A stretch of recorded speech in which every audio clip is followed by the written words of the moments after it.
Assalomu alaykum, hurmatli Orifjanu kanalini kuzatuvchilari.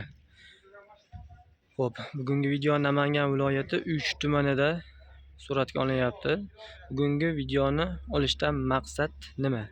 Olishdan maqsad ushbu qurilayotgan turgan uyda ozgina bo'lsa ham siz azizlar uchun, obunachilar uchun qanday uy qursa, xo'p, maqsadga muvofiq bo'ladi. Shuni niyat qilib sizlarga bir planlashtirishinglar uchun, reja ko'z oldinglarga keltirishinglar uchun bir qo'l ko'rsatishni niyat qildim. Bu xonadonga gazoblok dastavka qilib beryapmiz. Bir yo'la kelganda shu sizlarga ozgina tushuncha, har doim telefon qilib so'raysizlar, aytaman. Qandoq qilib uriladi, g'isht o'zidan ham ursa bo'ladimi deyishganda ko'pchilikka hammaga aytaman deyarli.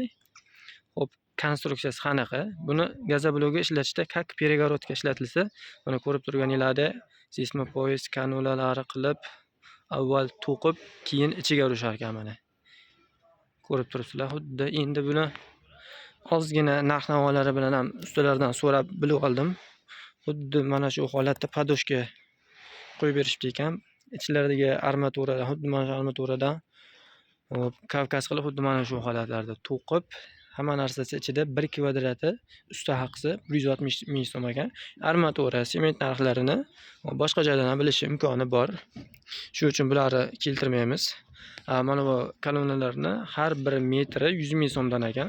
Shu armatura kavkazlarini to'qish hammasi ichida ekan, mana ko'rishlaringiz mumkin.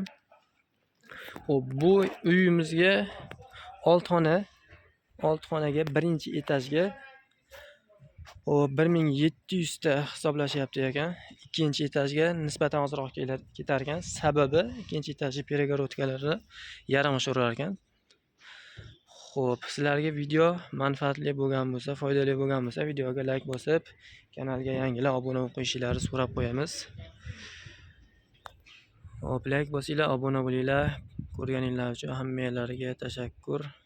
Salomatlikda ko'rishaylik. Assalomu alaykum.